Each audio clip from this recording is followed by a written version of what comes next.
नमस्कार प्यारे दोस्तों, मैं पंकज धाकड़ धाकड़ मैथमेटिक्स में आपका स्वागत करता हूं। आज हम पढ़ने वाले हैं क्लास 8 का एक्सरसाइज 6.2। 6.2 के अंदर आज हम देखेंगे question number first. Question number first क्या दिया हुआ है हमारा? Find the cube root of each of the following numbers. इन नंबर्स के हमको क्या फाइंड करने हैं? क्यूब रूट हमको फाइंड करने हैं। आगे नेक्स्ट पढ़ते हैं क्या लिखा है। By prime factorization method. किस मेथड से निकालना है हमको? प्राइम फैक्टराइजेशन मेथड से इनके क्यूब रूट निकालने हैं। तो हमने क्वेश्चन को समझ लिया। क्या है हमारा क्वेश्चन? कि जो गिवन नंबर है हमारे उनके हमको क्यूब रूट निकालने हैं। और किस मेथड से निकालने हैं? प्राइम फैक्टराइजेशन मेथड से निकालने हैं। अब हम जानते हैं प्राइम फैक्टराइजेशन मेथड के लिए हमारे पास प्राइम नंबर होने चाहिए, है ना? और हमको प्राइम नंबर आते हैं, हमने इंट्रोडक्शन में ये पढ़ चुके हैं। अब ये समझ लेते हैं कि क्यूब रूट क्या होता है। देखिए, नॉर्मली एक तो होता है इस तरह से हमारा रूट। क्या होता है ये? रूट। कभी कभी इस रूट पर क्या लगाया जाता है? टू। तो इसका मतलब भी क्या होता है? रूट। इसे हम नॉर्मली कहते हैं स्क्वायर रूट। नॉर्मल बना है तो भी रूट है हमारा, और इस पर टू लिखा है तो भी रूट है। और कौन सा वाला रूट है ये? Square root. इसके अंदर से जब भी कोई नंबर बाहर निकलेगा तो किस पेयर में निकलेगा? टू टू के पेयर में निकलेगा। मतलब कोई टू नंबर मल्टीप्लाई में होंगे तो उन दोनों का एक नंबर बाहर आ जाएगा। नेक्स्ट अगला होता है हमारा क्यूब रूट। क्या होता है? क्यूब रूट मतलब इस पे साइड में हमेशा 3 लिखा हुआ आएगा। देखिए, स्क्वायर रूट में 2 लिखा हुआ नहीं आएगा, पर क्यूब रूट में हमेशा क्यूब यहाँ पर 3 आपका लिखा हुआ आएगा। इसके अंदर से जब भी कोई नंबर बाहर आएगा तो वो कम से कम मिनिमम उसके 3 पेयर होना चाहिए, तब जाके उसका एक सिंगल नंबर बाहर आएगा। जैसे मान लीजिए यहाँ पर 4 इंटू 4 इंटू 4 है, तो यहाँ पर 3 टाइम हमारा 4 है, तो इन तीनों का एक पेयर बनेगा और एक 4 बाहर आ जाएगा। तो इस तरह से क्यूब रूट में हमको इन सभी नंबर्स के क्या निकालना है? क्यूब रूट निकालना है। तो हमारा सबसे पहला वाला क्वेश्चन है 64। 64 का हमें क्या निकालना है? क्यूब रूट निकालना है। मतलब इस तरह से क्यूब लिखा रहेगा और उसके ऊपर अंदर 64 रहेगा, और इसकी हमें वैल्यू निकालनी है कि इसकी वैल्यू क्या आएगी। और किस मेथड से निकालना है? प्राइम फैक्टराइजेशन मेथड से निकालना है। तो आइए स्टार्ट करते हैं। हम थोड़ा सा समझ लिया हमने क्या होता है क्यूब रूट और क्या होता है हमारा स्क्वायर रूट, है ना? चलो। तो पहला वाला क्वेश्चन देखते हैं हम। हमारा फर्स्ट क्वेश्चन दिया हुआ है 64। अब प्राइम फैक्टराइजेशन से करना है तो पहले हम 64 के क्या निकालेंगे? फैक्टर। तो लिख लेते हैं हम इसके नीचे। क्या लिखेंगे? By prime factorization method. अब क्योंकि उसने पहले ही बोल रखा है कि आपको कौन सी मेथड से करना है, प्राइम फैक्टराइजेशन मेथड से इसको सोल्व करना है, तो हम यूज भी वही मेथड करेंगे। तो इसमें सबसे पहले हम क्या करेंगे? 64 के इस 64 के फैक्टर हम निकाल लेंगे। तो 64 के फैक्टर हम इस तरफ निकाल लेते हैं यहाँ पर, या फिर एक काम करते हैं यहीं पर निकाल लेते हैं। हम लिखेंगे यहाँ पर 64। ठीक है, ये हमारा हमने 64 लिख लिया है। अब 64 में देखिए, सबसे पहले 64 में प्राइम नंबर का डिवाइड देंगे। तो प्राइम नंबर क्या है हमारा? सबसे पहला 2। क्या 2 का इसमें डिवाइड जाएगा? जी बिल्कुल जाएगा, क्योंकि लास्ट में 4 है। डिविजिबिलिटी रूल भी हमने पढ़ लिए हैं। तो देखिए, 2 3 जा 6 आएगा हमारा, और 2 2 जा 4। एक और आपको सिंपल सा रूल बता दूं, जब भी किसी नंबर में हम 2 का डिवाइड देते हैं तो वो नंबर हमारा सीधा हाफ हो जाता है। क्या हो जाता है? हाफ। देखिए, 64 का हाफ क्या होता है? 32। अगर 32 में मैं इस 2 का डिवाइड लगाऊंगा तो क्या आ जाएगा इसका हाफ? 16। करके देख लेते हैं। वापस हमारा 2 का डिवाइड जाएगा। देखिए, 2 का डिवाइड 3 में 1 टाइम जाएगा। 2 1 जा 2। 3 तो नहीं आया, 1 कम है, तो 1 2 को मिलेगा, तो क्या हो जाएगा हमारा? 2 12। तो 2 6 जा हमारा क्या हो जाएगा? 12। ठीक है, नेक्स्ट आगे हम और बढ़ेंगे। तो देखिए, 32 का हाफ 16 हुआ। नेक्स्ट वापस 2 का डिवाइड जा रहा है। 2 8 जा 16। देखिए, हुआ ना हाफ हमारा 16 का हाफ। अगेन हम 2 का देंगे तो 2 4 जा 8। वापस हम देखते हैं कितने टाइम जाएगा। 2 2 जा 4, और 2 1 जा हमारा क्या हो जाएगा? 2। तो इस तरह से हमने देखा कि हमारा ये फैक्टराइजेशन इसका हो चुका है। इस तरह से हमने हमारे 64 के क्या कर लिए हैं? फैक्टराइजेशन कर लिए हैं। तो हम यहाँ पर क्या लिख सकते हैं? 64 इक्वल में 64 के जो हमारे फैक्टर आए हैं उन सबको लिख सकते हैं हम। तो इन सभी फैक्टर को हम यहाँ पर लिख लेंगे। क्या लिखेंगे? 2 इंटू टू इंटू टू। हमारा 2 कितने टाइम है? 6 टाइम है ना, तो 6 टाइम लिख लेंगे। 2 इंटू टू इंटू टू। अब देखिए, हमने 64 के फैक्टर कर लिए हैं, पर हमें फैक्टर तो निकालना नहीं था। हमें तो क्या चाहिए? क्यूब रूट चाहिए उसका। क्या चाहिए? Cube root. तो क्यूब रूट के लिए क्या करना पड़ेगा? इस 64 के ऊपर क्यूब रूट हमें लगाना होगा, और जब इस 64 के ऊपर लगेगा तो इसके जो फैक्टर आए उनके ऊपर भी हमारा क्यूब रूट लग जाएगा। ठीक है, ये हमने इसके ऊपर भी क्यूब रूट हमारा लगा दिया। अब देखिए रूट के अंदर हमारा 64 एज इट इज रहेगा, क्योंकि 64 का तो कुछ कर ही नहीं सकते, क्योंकि कोई पेयर वगैरह कुछ इसमें बन ही नहीं रहा है। पर हाँ, इसमें जब हम देखते हैं तो हमारा 2 2 का एक पेयर बन रहा है और 2 2 का एक अगला पेयर भी बन रहा है। और हमने कुछ देर पहले ही देखा था हमने स्टार्टिंग में कि जब भी 3 नंबर्स के पेयर बनेंगे तो एक नंबर उसका बाहर आ जाएगा। तो इन तीनों 2 से मिलकर हमारा एक 2 बाहर आ जाएगा, और अगेन इस वाले पेयर से हमारा एक और 2 बाहर आ जाएगा, और इन दोनों पेयर के 2 जब बाहर आ जाएंगे तो इन दोनों पेयर का काम हो जाएगा हमारा एंड। अब बताइए इसके अंदर इन दोनों पेयर के बाद कुछ बच रहा है क्या रूट के अंदर? नहीं। तो ये रूट भी हमारा एंड हो जाएगा और ये दोनों हमारे बाहर आ जाएंगे। अब इन दोनों को सोल्व कर लेते हैं। तो हम यहाँ पर क्या करेंगे, इन दोनों को हमने सोल्व कर लिया, तो यहाँ पर हमारा क्या हो जाएगा, यहाँ पर हमारा हो जाएगा 64 हमारा एज इट इज रहेगा क्यूब के अंदर, और यहाँ पर 2 2 जा हमारा क्या हो जाएगा 4, और यही हमारा वैल्यू होगा। तो हम कह सकते हैं कि क्यूब रूट ऑफ 64 इक्वल में 4। जब 64 का क्यूब रूट निकलेगा तो क्या आ जाएगा हमारा 4 आ जाएगा, और यही इसका क्या होगा आंसर। आइए इसी तरह नेक्स्ट क्वेश्चन की तरफ बढ़ते हैं हम। नेक्स्ट क्वेश्चन क्या है हमारा 512। 512 का करेंगे हम। तो 512 का क्या निकालेंगे, पहले प्राइम फैक्टराइजेशन। तो हम यहाँ लिखेंगे बाय प्राइम फैक्टराइजेशन मेथड। कौन सी मेथड अप्लाई करना है हमको? प्राइम फैक्टराइजेशन मेथड अप्लाई करना है। यहाँ पर लिख लेंगे हम 512। अब देखिए उसने स्टार्टिंग में ही हमसे कहा है कि हमें किस मेथड का यूज करना है, प्राइम फैक्टराइजेशन का। तो इसमें प्राइम नंबर का डिवाइड देकर हम इसके फैक्टर निकाल लेंगे। क्या इसमें 2 का डिवाइड जाएगा? सबसे पहला प्राइम नंबर वही है और 2 का डिवाइड जाएगा, क्योंकि लास्ट में हमारा 2 है। तो दे देते हैं हम 2 का।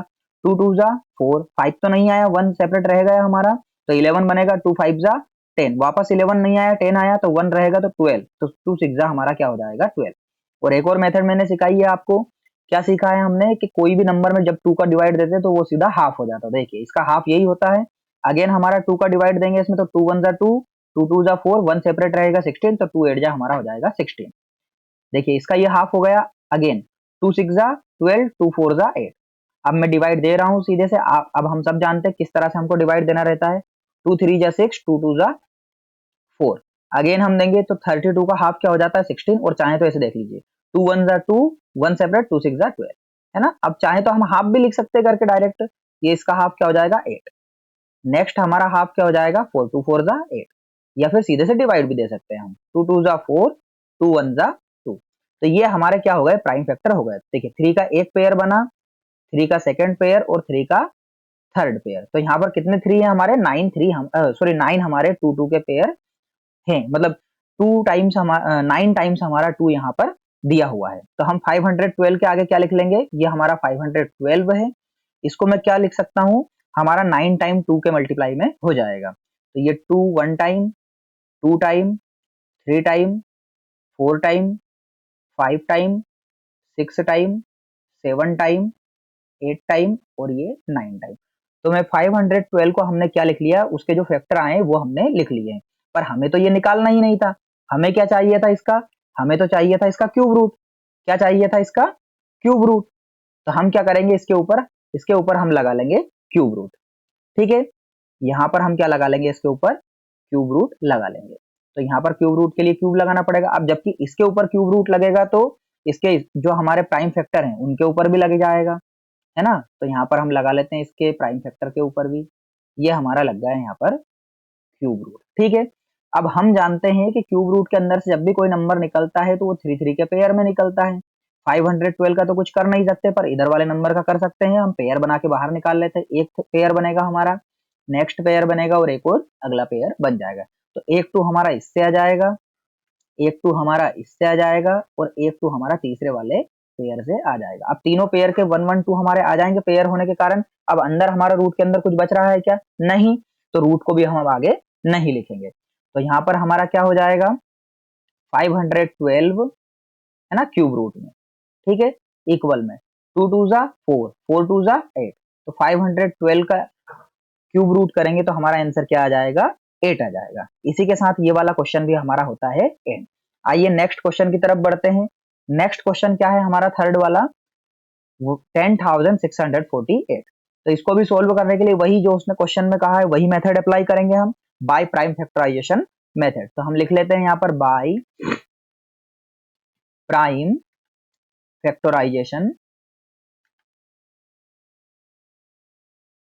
मेथड। कौन सी मेथड अप्लाई की है हमने? प्राइम फैक्टराइजेशन मेथड अप्लाई की है।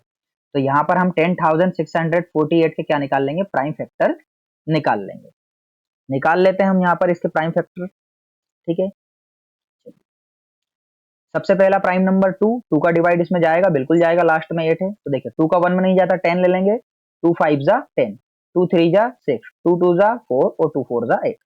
अगेन हमारा 2 का जाएगा क्योंकि लास्ट में 4 है, तो यहाँ पर ले लेंगे 2, 2 2 जा 4, 5 नहीं आया, 1 बचा 13, 2 6 जा 12, 13 नहीं आया, 1 सेपरेट रहेगा, 12 आया तो वापस ये हो जाएगा 12, तो 2 6 जा 12 और 2 2 जा 4, लास्ट में 2 है मतलब वापस 2 का डिवाइड जाएगा, 2 1 जा 2, 2 3 जा 6, 2 3 जा 6, 2 1 जा 2। अब देखिए कुछ चीजें हमको नॉर्मली ऐसे भी याद होना चाहिए, जैसा जिस चैप्टर का हम कर रहे हैं उसका हमें क्यूब याद होना चाहिए, और हम को क्यूब याद है और हम जानते हैं कि 11 का क्यूब होता है 1331, और क्योंकि ये 11 का क्यूब है और 11 एक प्राइम नंबर है तो इसमें सिर्फ 11 का ही डिवाइड जाएगा और किसी नंबर का नहीं जाएगा। आप चाहे तो करके देख सकते हैं, आपका 3 5 और 7 का इसमें डिवाइड नहीं जाएगा, तो सीधे से हम किसका डिवाइड लगाएंगे डायरेक्टली इसमें? 11 का। 11 का 1 में नहीं जाता, 13 को ले लेते हैं, 11 1 जा 11, 13 तो नहीं आया हमारा, कितना सेपरेट रहेगा? देखिए 11 1 जा 11 हुआ तो 12 13, हमारा कितना बच गया है? 2, तो 2 इस 3 को मिलेगा तो क्या बनेगा? 23। तो 11 का टेबल 23 के लिए बोलेंगे तो क्या होगा? 11 2 जा 22, 23 तो अब भी नहीं आया, कितना बच गया हमारा? 1, तो वो 1 इस 1 को मिलेगा तो ये क्या बन जाएगा हमारा? 11। तो यहाँ पर हम क्या लिख देंगे? 11 1 जा 11, ठीक है। नेक्स्ट हमारा वापस 11 का जाएगा इसमें, देखिए 11 का इस 12 में देंगे तो 11 1 जा 11, 12 तो नहीं आया, 1 सेपरेट, तो इस 1 को मिलेगा तो ये भी क्या बन जाएगा? 11, तो 11 1 जा 11। नेक्स्ट हम आगे एक बार और देंगे तो 11 1 जा हमारा क्या हो जाएगा? 11। तो इस तरह से हमने 10,648 के क्या निकाल लिए हैं? फैक्टर निकाल लिए हैं, ठीक है। आइए नेक्स्ट की तरफ बढ़ते हैं हम। अब इसमें क्या करना, हमने जो हमने इसके फैक्टर निकाले हैं उन सभी फैक्टर को हम यहाँ पर लिख लेंगे, ठीक है। जो हमने यहाँ पर फैक्टर निकाले उन सभी फैक्टर को हम यहाँ पर लिख लेंगे। तो 10648 इसके हमने क्या निकाले हैं? फैक्टर निकाले हैं। तो इसके फैक्टर हमारे क्या हुए थे? 2 into 2 into 2 into 11 into 11 into 11। ये जो सारे नंबर हमारे आए हैं इन सभी नंबर्स को हम क्या करेंगे? मल्टीप्लाई के फॉर्म में लिख देंगे। अब हमको इसके सिर्फ फैक्टर तो निकालना नहीं था, हमको क्या निकालना था? इसका क्यूब रूट। तो इस पे हम लगा देंगे क्यूब रूट। क्या लगा देंगे इस पे हम? Cube root. अब क्योंकि इस 10,648 पर क्यूब रूट लग रहा है तो इसके फैक्टर जो निकले हैं उन पर भी क्यूब रूट लग जाएगा, ठीक है। और इन पर क्यूब रूट लगेगा तो ये लगा देते हैं हम क्यूब रूट। अब हम जानते हैं कि क्यूब रूट के अंदर से जब भी कोई नंबर बाहर आता है तो वो 3 3 का पेयर बनाकर आता है ना। तो यहाँ पर हम देखते हैं, इसका तो हम कुछ कर नहीं सकते, पर इसके अंदर हम देखते हैं अगले वाले के अंदर कि ये 2 2 का पेयर बन रहा है 3 टाइम और 11 का पेयर बन रहा है। तो एक 2 तो इससे आ जाएगा और एक 11 इससे आ जाएगा, और 11 और 2 का पेयर बाहर एक एक पेयर निकालने के बाद इसके अंदर कोई नंबर बच भी नहीं रहा है, तो रूट को भी हम क्यूब रूट को नहीं लिखेंगे। तो हमारा 10,648 एज इट इज रहेगा क्यूब रूट के अंदर, क्योंकि इसका तो कोई सोल्यूशन हुआ नहीं। और इस तरफ क्या हो जाएगा? 11 2 जा 22। तो हम कह सकते हैं कि 10,648 का क्यूब रूट जब हम निकालते हैं तो उसका आंसर क्या हो जाएगा? 22, या फिर 22 का जब क्यूब करेंगे तो 10,648 आ जाएगा। और इसी के साथ हमारा ये वाला क्वेश्चन भी होता है एंड। आइए नेक्स्ट क्वेश्चन की तरफ बढ़ते हैं। नेक्स्ट क्वेश्चन हमारा फोर्थ वाला क्या दिया हुआ है? 27,000।